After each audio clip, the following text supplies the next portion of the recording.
Good day, ladies and gentlemen. Salamat nga pala sa lahat ng mga nag-i-inquire sa atin, nagme-message po sa atin sa YouTube channel. Kung hindi ka pa nakasubscribe, please subscribe to my channel right there down below. Subscribe ka na po and click mo yung notification bell button. Alam niyo, nag-text sa akin yung G-Loan kahapon. Sabi niya, sagot na ni G-Loan ang 10-10 boodles mo. 10-10 kasi kahapon. Wag daw magpahuli. Best deals when you get affordable installments via G-Loan. Tap, borrow, G-Loan in the GCash app to avail. Siyempre, ako naman, nag-tap the button, di ba? Tap the borrow. Pagtingin ko naman, wala naman. Lang to. Akala ko naman may nagkaroon ng, yung tag doon, yung open eligibility, multiple loan. Wala namang ganap yung aking G-Loan. Pero ngayon, nakatanggap naman ako ng panibagong message, guys, mula naman sa G-Gives, no? Sa GCash naman po ito, mga kaibigan. Sabi dito, congratulations, your G-Gives account has been reactivated.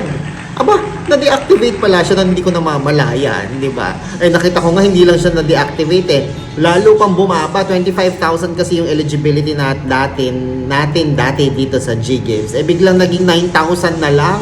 Bayad ko lang, kaka-fully paid ko lang naman ng isang item doon. Parang nagtataka akong ganyan.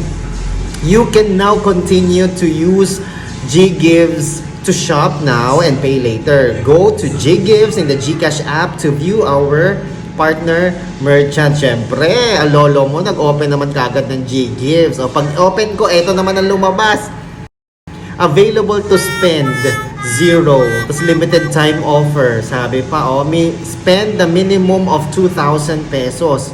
Tapos nakalagay dito, 2 out of 3 loans availed. Kasi nga bayad ko na nga yung isa. 3 loans dati yan. So, bayad ko na yung isa, kaya may open pang isa. Tapos nakalagay dito, 9,000 yung used. Ibig sabihin, gamit ko na yung 9,000 na limit. Ang nakakainis doon, guys, bakit ka pa nag-message na reactivated na wala rin naman pala pakikinabangan, di ba? Di ba? Nakakainis. Tapos yun, sinek ko sa baba.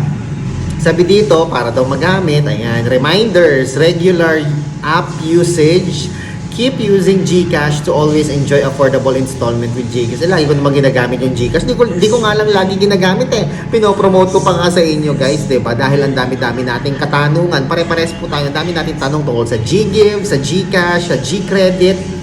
Pero ito, disappointed ako dyan sa G-Gives na yan talaga. 25K yan dati Magte-30K pa nga. Alam ko nga, 30K nga yan dati Ba't ngayon, 9,000 na lang? Na paano ka? Wala naman ako past due dyan, On time tayo magbayad dyan. Wala tayong past due dyan. Diba? Ang G-score natin, 526. May tanong ba kayo, mga kaibigan? Please comment down below. Ako po si Chico. Enjoy the rest of the day and God bless po.